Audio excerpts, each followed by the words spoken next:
economists agree that the global crisis has exposed the need for structural interventions, such as fiscal stabilization and labor market reforms.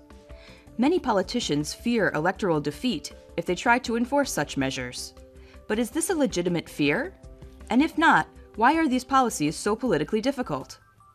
Barcelona GSE-affiliated professors Alessandra Bonfilioli and Gino Gancia have proposed a model that sheds new light on the political determinants of reforms and offers surprising insights about how the economic crisis may make those measures more politically viable.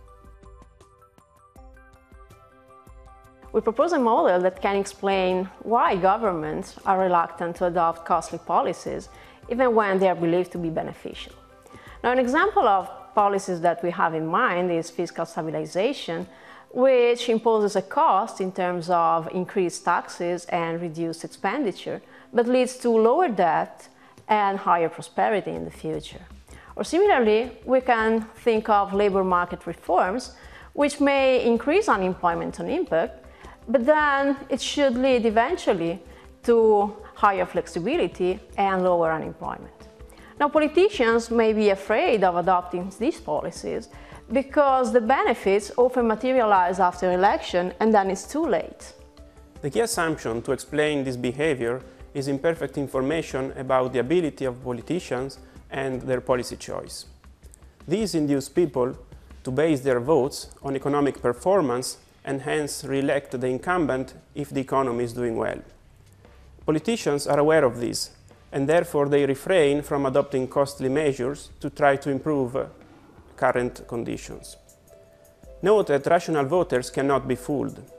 Yet, politicians are trapped into an inefficient equilibrium in which they are expected to behave myopically and from which they cannot escape for fear of losing office. The most surprising result is that high uncertainty alleviates political myopia and favors the adoption of reforms. Why? Because when uncertainty is high, economic performance and re-election depend more on luck and less on policy. This weakens the temptation to influence voters. In other words, uncertainty gives politicians more freedom to pursue the interest of the society rather than re-election. While many empirical studies support the assumptions of our model, there is no existing evidence on the main result, which is that economic uncertainty promotes the adoption of long-term policies. Now, to fill this gap, we provide new evidence that fiscal stabilizations are more likely when economic volatility is high. Now, using a panel of 20 OECD countries, we define fiscal stabilization as significant reduction in the government deficit. While to measure economic uncertainty, we compute the standard deviation of the difference between the actual and the potential GDP.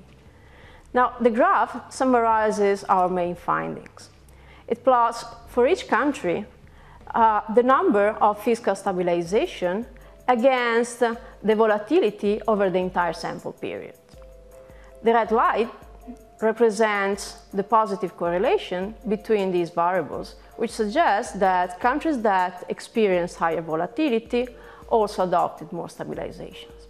Now, by running panel regressions, we confirm that this pattern is robust to controlling for other political and economic variables, such as recessions, the color of the government, and to including country fixed effects. This research points out that elections, which are a fundamental instrument of political accountability, may also induce myopic behavior. Does this mean that electoral incentives necessarily undermine the credibility of governments to implement the structural adjustments needed to fight the current crisis? We don't think so. On the contrary, periods of market turmoil, which are characterized by high degrees of uncertainty, may actually provide a unique opportunity to implement reforms that would otherwise not pass.